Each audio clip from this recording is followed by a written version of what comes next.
अस्सलाम वालेकुम। आप सुन रहे हैं कहानी ज़ादी, नावल असेबी घर, किस नंबर 1, हिस्सा 2। अब्बा का ख्याल था कि जैसा घर वो बता रहा है इसका किराया बहुत ज़्यादा होगा, फिर आबादी से दूर होगा तो मेरी बहनें और मुझे स्कूल जाने में दिक्कत होगी। अब्बा तो अपनी 20 साल पुरानी बाइक पर ऑफिस चले जाते थे।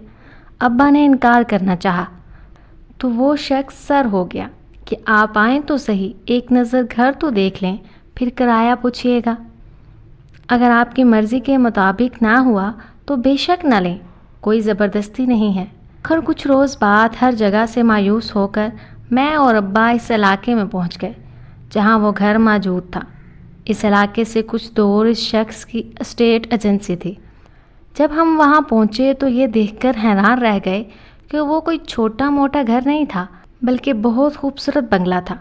बाहर यहाँ से वहाँ तक लॉन था, फूल पौधे थे, मगर देखभाल ना होने की वजह से घास लंबी हो गई थी और पौधे तकरीबन सूख रहे थे, मगर घर बहुत शानदार था। 3 bedrooms, drawing rooms, American kitchen, tiles लगे बाथरूम्स, इनमें खूबसूरत टब और जदीद तर्ज के नल और शावर लगे हुए थे। ये तो हमें कहाँ ले आए भाई? अब्बा बोले, हम इस काबिल नहीं हैं कि इस बंगले का किराया दे सकें। हमें तो कोई छोटा मोटा घर चाहिए, ये महल हम क्या करेंगे? साहब, आपको बताया ना कि मालिक मकान इसके किराए की फ़िक्र में नहीं है। वो तो ये चाहते हैं कि इस घर की देखभाल होती रहे, वरना इन्हें तो उल्टा चौकीदार को पैसे देकर रखना पड़ता। आप जितना किराया इस घर का दे रहे हैं, जहां आप रहते हैं, इतना ही दे दीजिएगा, मैं मुतमिन हो जाऊंगा। मैंने घर किसी शरीफ आदमी के हवाले किया है। क्या मतलब? मैं तो इस मकान के सिर्फ 1500 देता हूँ। अब्बा ने झुकती हुई निगाहों से इसे देखा। 1500? वह आदमी ज़रा चुप हो गया। अच्छा, कि देखभाल तो सही रखेंगे ना? बाज़ लोग घर का सत्यानाश कर देते हैं। दरअसल मुझे मेरे दोस्त ने बताया था कि आपकी वाइफ ने घर को बहुत अच्छा रखा हुआ है। इस शख्स ने अब्बा के ऐसे दोस्त का हवाला दिया जो इत्तेफाक से इसका भी जानने वाला था, और इसी ने इस शख्स की मुलाकात करवाई थी। ठीक है अब्बा, घर अच्छा है।